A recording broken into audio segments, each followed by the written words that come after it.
And anyway, I think our very first event, we had about 70 people, paid tickets anywhere between $100 to $200 for a ticket. And on that actual day after the day I presented, it was like we were in a glass house. We were literally in a glass room, and the air conditioning wasn't working for shit. And it was 33 degrees outside. It was probably about 38 degrees inside. So everyone was pretty sweaty and uncomfortable, and it was just a hot day. But after going through that training and doing that presentation, it was so cool to get people to go to the back of the room and actually buy your product and your service, and to see that, like, the power of everything we had learnt implemented. You took the risk, because you know, it's like when you say with marketing, you've got to spend money. You have to go backwards before you go forwards. So it was great to see that ROI where we've spent this money, and really at that time it was quite low cost, because I think I had enough of a brand of enough people knowing me and what I'm about that probably helped the sales and the cost per acquisition to go down. So once they got them in the room, I think it was a little bit easier for them to convince to come on board, because they'd built that connection with me prior.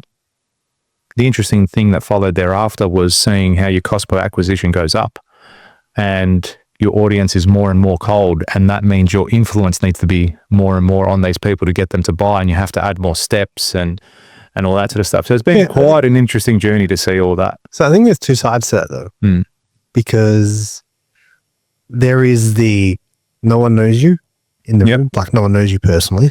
Yep. Most now, everyone you say who's seen the content, most people stand up. But most people in the room now have never met you. Yes. Like most of the people, when we first did the first event, you walked into the room and you're like, I probably know 50% of the room. Yeah. Yeah. That's right. And now you're walking in and you're like, don't know, might know one person here. Don't know the whole room. But even asking them, we often ask, who's ever said, I think you actually do it more than me. You go, anyone put your hand up if you've seen any of George's content before today. And that hand going up is less and less and less each event. That's what I've noticed too, because a lot of the time at the very beginning, it was like, yeah, everyone would put their hand up. Oh, yeah, I've seen George's stuff. And then it's progressively gone down, or they've followed after an ad and engaged after an ad. Yeah. I think the audience getting colder and colder is like, it has two different effects. One, obviously it's more difficult to get them into the room. But two, I think there is the upside of they don't know you. Do you know what I mean? So like, you've got an opportunity to make a first impression. Yeah. Whereas someone else might be like, nah, it's George, man. It's George. You know what I mean? I know George. Nah, I've known George for ages. Went to high school with George. You know what I mean? Like, whereas because people put limitations on you. Yeah. Do you know what I mean? Yeah, no, yeah, of course. But like, nah, it's George. I know George. It's George, you know? So funny, I spoke to someone yesterday who I've never met before, never ever engaged with. He sent an email saying about he bought a ticket to a previous event and can it get credited to the next one? I'm like, yeah, sure, no worries. Which one is it? And he goes, yeah, it was this one. I said, cool, I'll register you. You'll get your ticket, no worries. And because he called the office and one of the guys answered downstairs, and then they transferred the call upstairs. And normally my PA will take care of that, but she's been away sick for the last couple of weeks. So he came to me and said, yeah, look, I'll have it. And the guy got nervous speaking to me. He's like, oh, is it George? I'm like, yeah. He goes, oh, it's so weird speaking to you. He goes, I just watch your videos and it's like, oh, now I'm actually talking to you. This is amazing. Like, oh, go relax, mate. Just what do you need? Yeah. And he re-registered from the event. So that just goes to show me, and it should show you guys listening and watching, the power of brand. I've built an emotional connection with someone and I've never met them before. No matter what business you're in, forget the fact that I'm doing consulting and talking to another business, a B2B. If you're a florist, a builder, like in marketing, whatever it might be, just pizza, whatever it is, you can get that emotional connection with people just by building brand. And it doesn't always mean you're in front of the camera or whatever it might be. It might be your product that you're showcasing, but I think you're more likely to get influence when you're in front of camera. But that's been a cool journey to see. What are some things that, you know, if you could go back and talk to, because I remember when, dude, it feels like not that long ago. Yeah, it does. Back, you're like, it's been that long. Yeah, I can't exactly. It's been 2 years. Oh, no, 2 years since we've been running events. It's the first event was run over 2 years ago. Yeah, that's what I mean. So it was like around this time like 2 years ago. But think about from the point of commitment. Yeah. To now, it's been almost 2.5 years. At least, right? At least. And it's like, what would you say to yourself? Like from everything now, the experience, the journey, the lessons, the whole, from start to finish, all the experience you've gained in that period. Like what would you, if you could go to, what year was it? 2022? So it was 2022, 23. Yeah, 3. Nah. 4, 5, 2. So end of 2022. Fuck, we're getting old. If you could go back to the end of 2022 and you could go and talk to George, who was walking out of that 5-day training, and he was pumped, and he was like, you know, that's where the name came from, right? Yeah. $1 Million Days came from that event. And he was walking out that day. If you could stop him and just say, hey, I just want you to know, finish sentence. It's going to be sick. It's going to be sick. It's been so much fun. I mean, that very first, I can never describe the moment, even the day when we do make $1 million in a day, because it's going to happen, guys. Like, you don't get it. Everyone looks at this sign, and when we talk about it, and it's like, I know people dismiss it. You reckon? Oh, fucking oath, 100%. In the sense, they may not say it to us. They might not say you'll never make it. I don't get any pushback. People no, not pushback from that perspective. But I can tell, like, people, like, oh, you'll never make $1 million in a day. It's like, no, it's impossible. All right. The limiting beliefs, they're limiting beliefs. But for you and for me, it's not a matter of if, just when. And we're very patient. We're patiently aggressive. I like that term. You know, I'm working, but I know it's coming. And I don't know where I was going with that, but I think when I first finished that training, I was like, yeah, I'm going to make $1 million sooner than I thought. And the feeling I had after that very first event, so that very first event, I'm going to be completely open here. I made close to $350,000 in a day after that very first training. Now, when I say in a day, it wasn't deposited into the bank account. It was committed in the bank account of sale. Like, it was committed over the course of 12 months in sales. Now, that figure did drop because some people pulled out. We had to refine the program. Like, a whole range of things happened.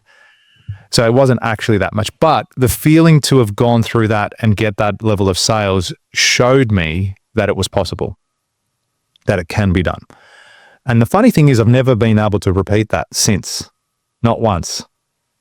And I'm looking forward to my next 3-day training, because I feel that over the last 2 years, I realized this quickly, probably after the 3rd event, when I didn't get many sales. I probably got 2 or 3 or something like that. Now, don't get me wrong, it was still $100,000 worth of sales, but I'm like, why is this diminishing? Why is it going backwards? I'm getting better. It should be going the other way around. And there's been a lot over the last 2 years of trial and error. And that's where I think people give up. They see they might get a bit of result, and then it becomes harder, and they're like, oh, I can't do this anymore. It's not working, or the market's shit, and they blame everything and everyone else. But what I realized going back to your original question, what would you say? I probably wouldn't say a few words. I'd say it's going to be sick, but you're also going to need to put in the work, because it hasn't been as easy as everyone might see it. Because, yeah, it looks glamorous that we're on stage, we're selling, we've got a room full of 100 people each time we do it, thereabouts. It looks like we're killing it and all that sort of stuff. But what you don't understand is every cent that I've made in this business, I've actually reinvested back into the business. I have taken out fuck all. Take that back. I bought a car. That's it. And even then, I lease a car. So I didn't go spend $300,000 on a car. I've just used some of that income to go and buy a car. So that's probably the only thing I bought selfishly. Now, there was a period, I think it was mid last year, we spent $20,000 a month on ad spend. Forget what I paid you, forget what we paid venue hire, forget what we paid for travel to do Sydney, Melbourne, Brisbane. So we would have spent close to probably $70,000, $80,000 across the course of 3 months. That's a lot of money. For someone that's never really run ads like that before, to turn around and go, fuck it, let's go. $20,000 a month, that's a lot of money. That was a lot of balls to do that. I thought it was, for me anyway at the time. I'm sure there's other people out there running hundreds of thousands of dollars a day, you know what I mean, playing the bigger game. But for me to go from spending $5,000 a month to then go, no, let's go $20,000 a month, let's go all out. It was probably a little bit, we didn't get the result from that investment. I probably not broke even. I made a little bit more than breaking even from that, let's call it a tour, but learned a lot. We changed from that whole series or that tour. We changed the way we ran ads. I've changed the way I present. I changed my offer a lot.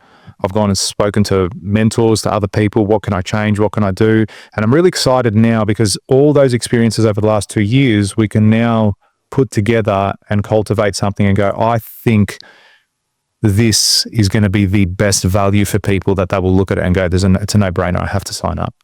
Because when value exceeds price, people make decisions. And that's what I've really looked at now. You know, we've been studying and watching a lot of Hormozy's stuff. That's his number one thing. You know, you got to provide that value. A lot of the salespeople, they say, like, it all comes down to the value. You know, if I've got my watch here, all right, and this is a Rolex right now. There's a Rolex. I'm going to sell it to you. You know, this is worth $30,000, and you're negative $100 in your bank account right now. But I tell you, look, I'm going to sell this Rolex to you right now for $3,000. Are you going to go find $3,000? Of course you are, because you know the perceived value of what I've got in my hand and what I'm going to give you. Now, you need to do the same thing with your product. People need to look at that and go, holy shit, that product, if I don't pay for it, or if I don't find a way to make the money for it, I'm going to be worse off than me giving over that money. So, and it's not a manipulation thing at all. I genuinely believe in the product, that if you purchased it, your life and your business will be better as a result of that. And the beauty about that is I've seen it firsthand with the people that have already gone through the course, because it's now had 2 groups of people saying, you know, over the course of 24 months, go through it, complete it, and I've seen the results in their business and what has flown on thereafter. Now, again, I can't guarantee it's going to work for you, because I can't guarantee you're going to do the work. But if you follow the process and believe in everything that we're doing and that what we've done, you're going to get extraordinary results. And that's what ends up happening. So that's what's been really cool to see. The complete opposite, not opposite, but flow and effect of that again is I think it's forced me to put a GM on in my business. Right. Because I couldn't, it got to a point, especially around mid last year, where my construction company was suffering because I was putting a lot of work into one and not as much in the other. And when I say suffering, it made me realize I can't do both efficiently.